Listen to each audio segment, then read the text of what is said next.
This is Tata Punch, one of the most selling car in India. On paper, it doesn't sound like much. So then, why exactly is this a top seller?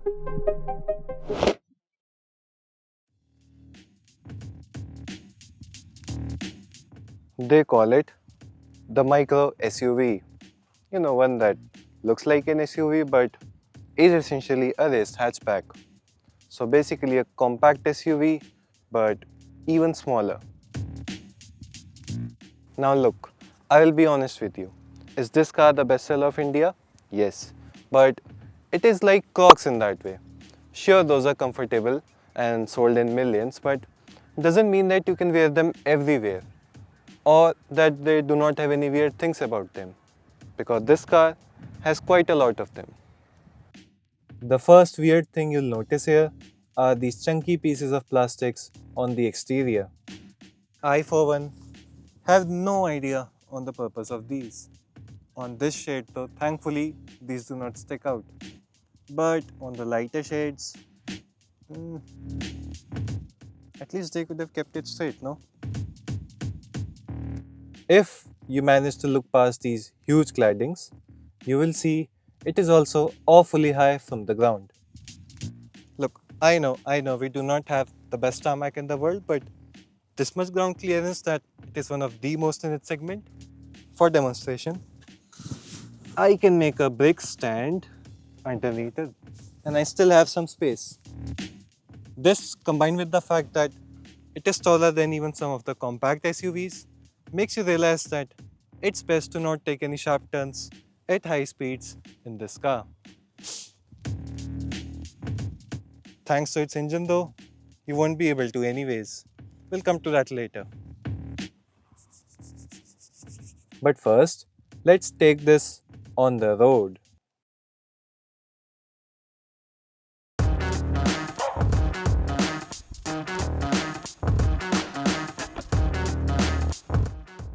Now, obviously, this is not a very expensive car, and at this price point, hard plastics are expected, but at least these are textured, which makes it feel a lot better than, let's say, a Suzuki in this price point. Sure, fit and finish could be better, but overall, the interior is fine. The steering wheel is wrapped too, even the gear lever is wrapped. What more could you want at this price? There is a good looking instrument cluster too, but sadly for you, it is discontinued in favor of an ugly looking one. Now, as for the seats, the front seats are fine.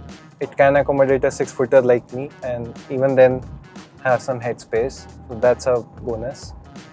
But the rear seats, those are comfortable too, but the recline is not very good.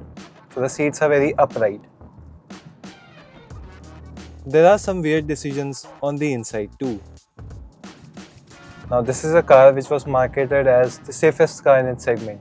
And it scored 5 stars in the global NCAP and whatnot.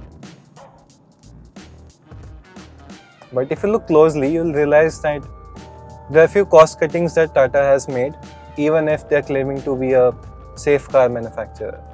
For example, the grab handle on the front passenger side is missing, which disappoints my parents more than I do.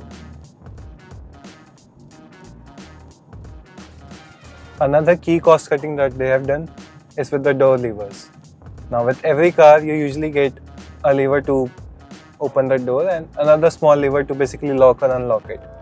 But in this car that's missing, which means that if I'm going, let's say, at 40 or 50 kmph, with just one pull, I can open the door. And not just at the front, the story is same at the back too. And to this day, it still misses out on 6 airbags, even in the top spec. But on the plus side, the doors open up fully, so people can get in or out of the car very comfortably. It has enough space to carry 4 people who are not 6-footers, and a decent boot space to carry luggage for all of them or of a single lady. Now, this car's engine is where it feels short of its name. Sure, it is made for city use and it's fine up until 60-80 kmph, but after that the engine starts to struggle. Even if you go to, let's say, 100 kmph, which you will on an expressway, the engine sits at around 3000 rpms, and at which point it starts sounding like an angry monkey which is trapped in a washing machine, which is then being thrown down a cliff. And that's due to its 3-cylinder nature, but I think they could have done a better work with the noise insulation of this engine.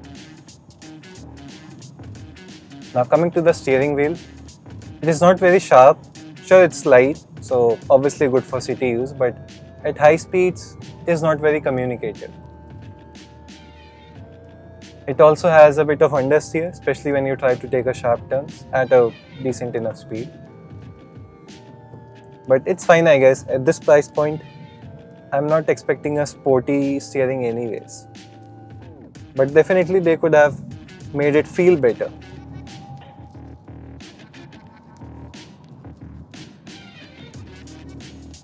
On the topic of driving, the suspensions of this car is made out of concrete. I mean, seriously, the suspension setup on this car is very firm, which means that on low speeds, you can feel each and every small undulations of the surface.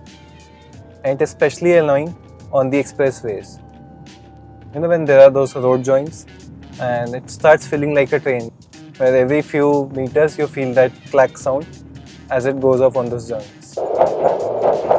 Now, the hard suspensions combined with the fact that the recline at rear seats is not very good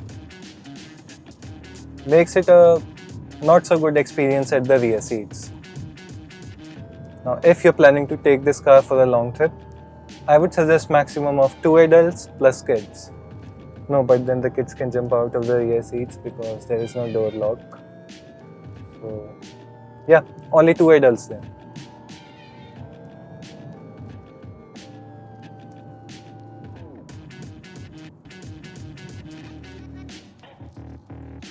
The one thing that I have zero complaints about is the AC of this car. Now, here in India, we get quite an intense summer season. Even during peak summer times, it can cool down the cabin in, let's say, 2 to 3 minutes. Which is good, even though it lacks a rear AC vent, which is not present in the latest model. So that's a benefit. The mileage that I usually get is between 16 to 18 kmpl in the city, mostly with AC, and about 22 to 23 kmpl on the expressways. You know how every car has a spirit animal? So let's say a Ferrari is like a horse. It's powerful, it looks good, and it is fast. Lamborghinis are like raging bulls. They are powerful and they attract your attention. This car is more like a baby rhino. It is built strong even though it is small, and it can get things done. And I'm not copying this from anywhere.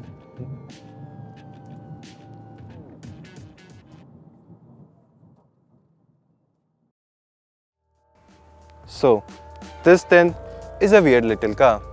For every good feature, it has a weird counterpart. Heck, it is even called a micro SUV.